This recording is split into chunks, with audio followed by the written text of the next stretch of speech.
27 minutos. Más de 600 páginas tiene la sentencia de la JEP, la primera que se da en el marco de las sanciones propias. Los 7 integrantes del último secretariado de las FARC fueron declarados penalmente responsables de los crímenes de guerra de toma de rehenes y homicidio y por los crímenes de lesa humanidad de privaciones graves de la libertad, asesinato y desaparición forzada, tortura, tratos crueles, atentados contra la dignidad humana, violencia sexual y desplazamiento forzado y otros actos inhumanos.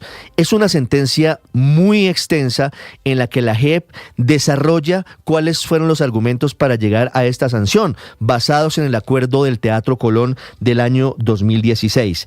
Tiene elementos que por supuesto son muy controvertidos, pero que nos recuerdan qué fue lo que se negoció en su momento. Por ejemplo, que no podrán perder los derechos políticos los integrantes del antiguo secretariado de las FARC. Eso no quiere decir que prevalezcan los derechos políticos, por ejemplo, ir al Congreso de la República por encima de las sanciones, que son sobre todo simbólicas, que buscan el resarcimiento general y no individual de las víctimas, porque la JEP no está obligada y no está dentro de su jurisdicción, por ejemplo, la reparación individual de las víctimas, para lo cual ellas pueden acudir a la justicia contencioso-administrativa. En este caso, la JEP les da una serie de instrucciones al Ministerio de Defensa, a la Presidencia de la República, al Ministerio de Ambiente, al Centro de Memoria Histórica, al Ministerio de Cultura, para poder cumplir con las sanciones propias que son impuestas durante un plazo de 8 años, que tienen que ver principalmente con asuntos vinculados con desminado humanitario, búsqueda de personas desaparecidas,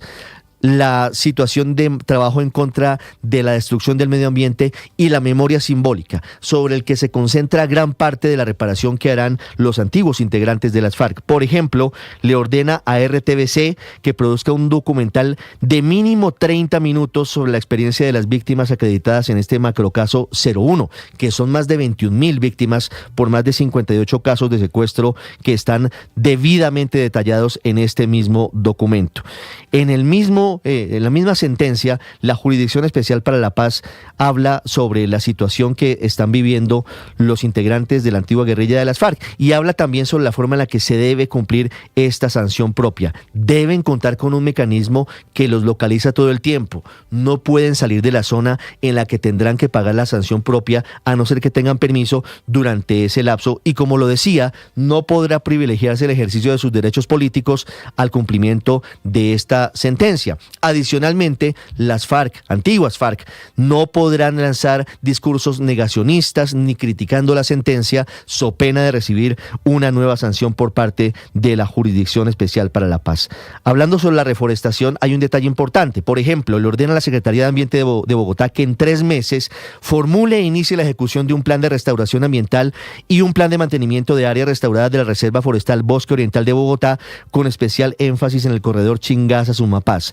Y al Ministerio de Defensa le da órdenes para que de manera inmediata empiece a trabajar en la forma en la que estos antiguos integrantes del secretariado de las FARC van a adelantar el desminado humanitario y van a adelantar la búsqueda de las personas desaparecidas. Trabajo que, según la JEP, es fundamental para el resarcimiento para las víctimas. Por supuesto que es un sapo muy grande que la sociedad colombiana hoy se traga, si lo decimos de manera coloquial, pero fundamentalmente fue lo que se acordó en el año 2016 cuando se firmó el acuerdo de paz con la extinta guerrilla de las FARC y se silenciaron, a pesar de que hoy algunos de ellos ya estén de nuevo en pie de lucha, más de 14.000 fusiles. María Camila Orozco es periodista. Está en Mañanas Blue.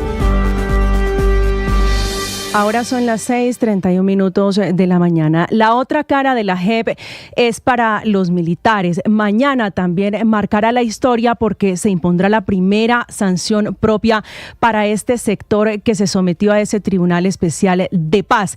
Es una sanción por uno de los crímenes más atroces cometidos en el marco del conflicto, los llamados falsos positivos o ejecuciones extrajudiciales. Es el subcaso Costa Caribe del macrocaso 03. Ahí están vinculados 12 militares que en operaciones en el batallón La Popa, en Valledupar, en el departamento del Cesar, participaron en 135 homicidios y desapariciones forzadas entre el año 2000 y 2005, víctimas particularmente indígenas Wiwa y Cancuamos y campesinos.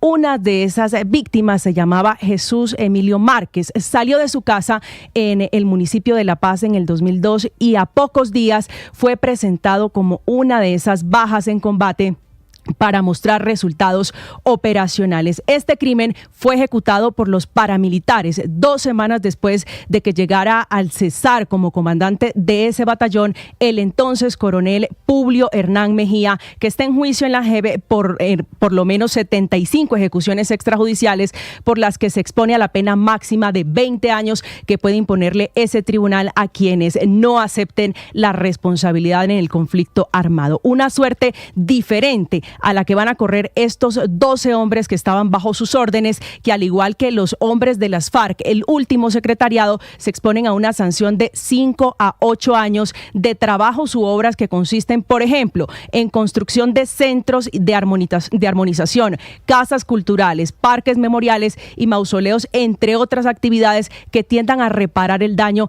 que le causaron a las víctimas que en nombre del proceso de paz se tienen que tragar este sapo. Camila Carvajal es periodista. Está en Mañanas Blue.